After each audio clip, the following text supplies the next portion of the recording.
two sons, Paul and Chuck, were here today. I've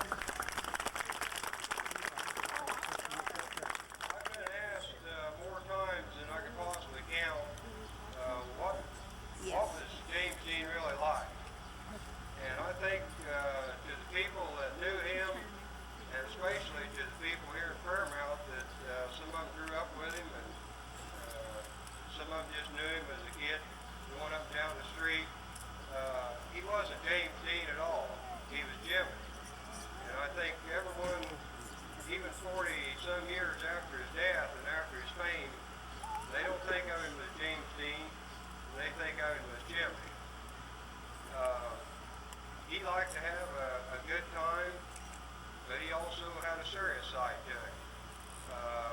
I can remember he used to ride a little jack motorcycle that my dad had bought for him, and he'd go down to the corner north of our house and turn around and head back south, and he'd wind that little sickle out just as hard as it'd go.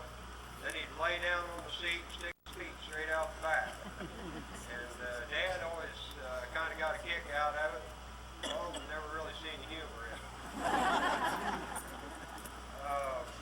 When he went to New York and started appearing on some stage and on some television shows, he used to write home to Mom and Dad, and he'd say, tell Marky to send more pictures. But what he was talking about was Jimmy liked to draw and sketch, and he always encouraged me to draw and sketch things. And he used to take a piece of paper and he'd draw a line on it, and he'd show me how to go from that line, that horizon line, and make things in perspective, have things in the foreground and things in the background. So I drew a castle.